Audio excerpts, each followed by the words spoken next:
simple, right? In a wet kitchen versus a dry kitchen, and I operate a wet kitchen, and therefore I'm going to come with that experience.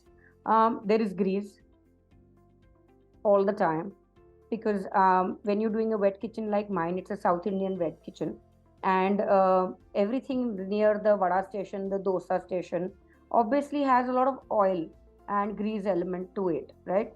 And therefore, when you have grease getting stuck in your chimneys, it will trickle down later on to the floor.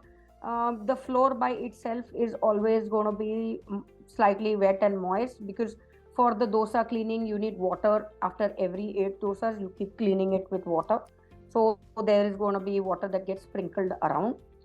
Every time the cutting guy brings something fresh to the dosa table, there is going to be moisture that's going to be dropped in the in the walkway. So the guy is constantly wiping and using wipers and cleaners. But water and grease are the two main elements that really are a dampener in a wet kitchen model.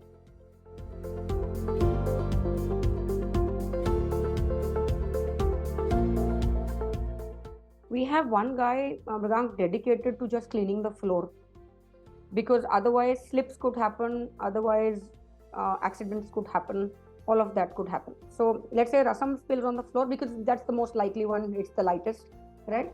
Rasam spills on the floor, you obviously have a channel running through and through, an SS channel in the kitchen through your drain line. So obviously he uses the wiper and quickly pulls it in, and then uses a wet mop, and then over and above that a dry mop, right? But yes, obviously it hampers the kitchen for the next 3 minutes. Everything comes to a standstill. We lose time. When we lose time, we clearly lose money in my business.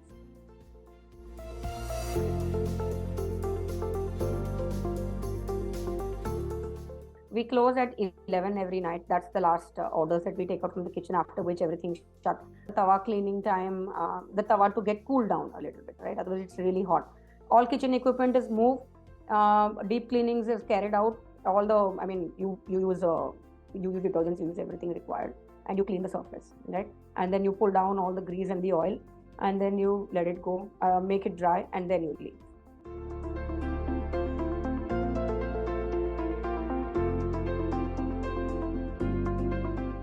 That is something we used to use extensively outside, right, in the service area.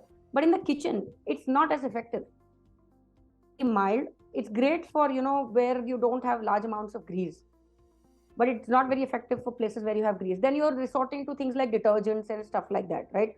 Yes, it's effective, but in no way can we then say it's a chemical free zone, or it's a non-hazardous to the food zone. If there could be a variant for the kitchen that was as effective, then why not, right?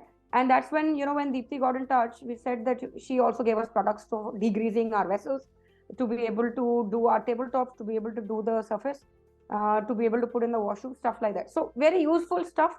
It looked like one package, one kind of a product that helps all kind of a thing. And that's when we thought, let's give it a go. Let's see how it goes. So far, decent response for us. I mean, it's been fairly good.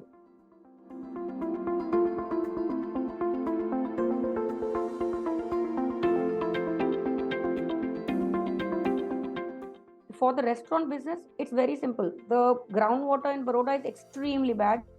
The TDS is very high. My idlis turn yellow. It's so bad, right? It's so bad that my idlis turn yellow. My TDS in the water on a regular level is very high. My RO conks out every month.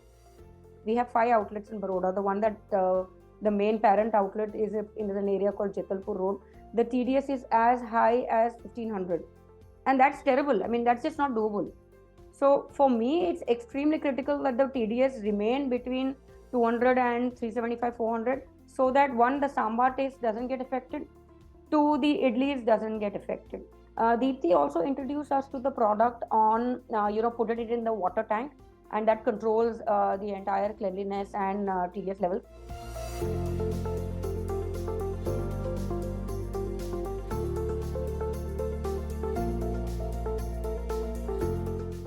So pre-COVID, we did nothing. We used to just wash them.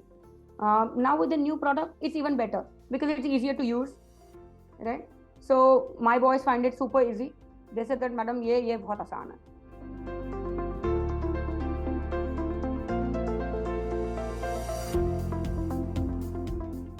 Extremely, right? I mean, otherwise you would rely on video cameras to be able to check whether hygiene levels are maintained or not. Whereas this is data coming to you right there on your personal laptop, right? Nothing better. You pick up the phone and tell them this is not done. It's not happened today, right? Statistics have come to you, right? You come and check them. You come and tell them that this is not happened. Please get it done.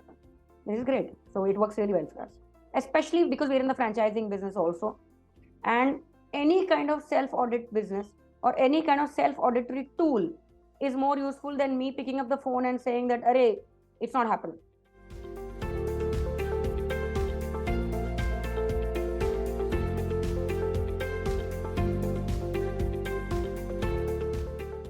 The land that I told you we've procured, this converts into our central kitchen for our restaurant outlets and the packaged food business for our sambar pudis and rasam pudis and South Indian savories. And that, we were clearly told that, can you involve us right from the planning stage? So setting up the drain line, setting up the tank and all of that. That's when it I think could be very, very useful. My business is the kind where pricing is very mediocre. It's not very high. So the only advantage that I provide to my customer is quick service, hygienic food and tasty food. Hygiene and good taste and quality. So we don't compromise on the quality, and therefore we have a central kitchen.